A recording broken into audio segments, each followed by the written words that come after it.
آئیے بخاری شریف کی حدیث لیتے ہیں کہ یہی وقت تھا ظہر کا وقت، حضرت ام المومنین ام سلمہ رضی اللہ تعالیٰ عنہ بیدار ہوتی ہیں اور رو رہی ہیں۔ آج یہ بھی ایک مسئلہ کھڑا کر دیا گیا ہے کہ کیا کربلا کے شہداء کا ذکر سن کے رونا چاہیے یا نہیں رونا چاہیے؟ اب یہ مسئلہ بھی مولوی حل کریں گے۔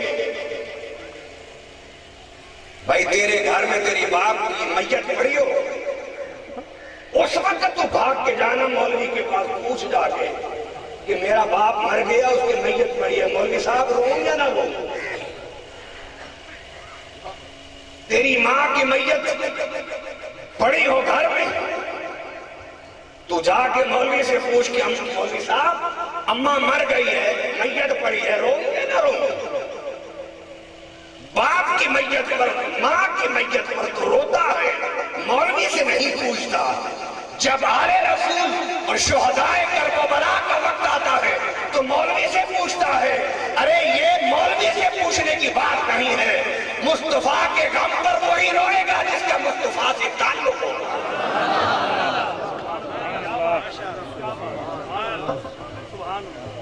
تیرا 6 ماہ کا بچہ مر جائے، ہسپتال میں علاج کراتے ہوئے لاکھوں کا بل بنا ہوتا ہے، 6 ماہ کا بچہ مر جائے تو اس پر روتا ہے۔ اور ایک جس علی اصغر پر میرا حسین رویا، تو مجھے روکتا ہے کہ میں نہ روؤں؟ ارے یہ ارادے کی بات نہیں ہوتی، یہ بلا ارادہ محبت میں ہوتا ہے۔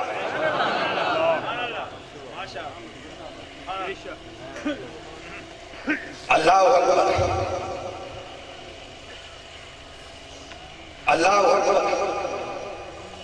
میں یہاں پر ایک بات حضرت ام سلمہ کی سنا رہا ہوں، اس لیے کہ آج بڑے لوگ حدیث سے باتیں پوچھتے ہیں، اور میں بھی آپ کو حدیث کی بات سنا رہا ہوں، اور حدیث بھی حضرت ام سلمہ، بیان بھی انہی کا، روایت بھی انہی کی، کیونکہ صحابی کی جو قول ہوتا ہے، فعل ہوتا ہے، وہ بھی حدیث ہوتا ہے، اور وہ حدیث موقوف ہوتی ہے۔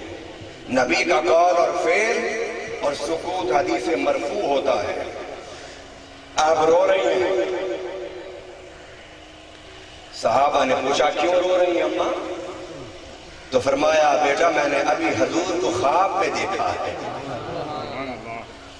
تو صحابہ نے کہا آپ تو خوش قسمت ہیں کہ حضور کو دیکھا ہے، مٹھائی بانٹیے، خوشی کیجئے کہ حضور کا دیدار ہو گیا، آپ رو رہی ہیں؟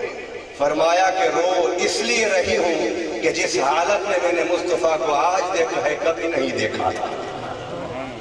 کس حالت میں؟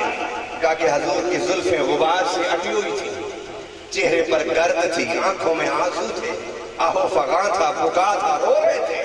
تو میں نے کہا حضور آپ کیوں رو رہے ہیں؟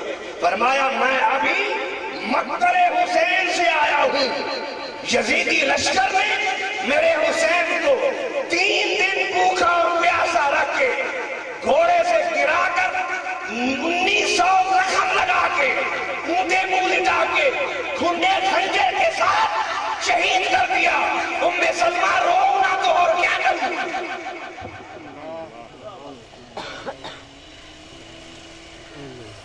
رو نہ تو اور کیا کروں؟ شہید کر دیا میرے بیٹے کو، شہید کر دیا میرے حسین کو، اس لیے رو رہا ہوں۔ ارے جس شہادت پر میرے آقا روئے، مجھے اس شہادت پر رونے سے کوئی نہیں روک سکتا، اور نہ ہی مجھے کسی فتوے کی ضرورت ہے۔ ایسا فتویٰ جو غم حسین پر رونے سے مجھے روکے گا، میں اس فتوے کو اپنے پاؤں کی نوک سے اڑا دوں گا، اور ہر سال محرم میں غم حسین پر روؤں گا۔ اور بیمار سجاد کی طرح اگر چاہتے ہو تو بیمار سجاد جب بھی کھانا کھاتے تھے تو روتے تھے، پانی پیتے تھے تو روتے تھے، سوتے تھے تو روتے تھے۔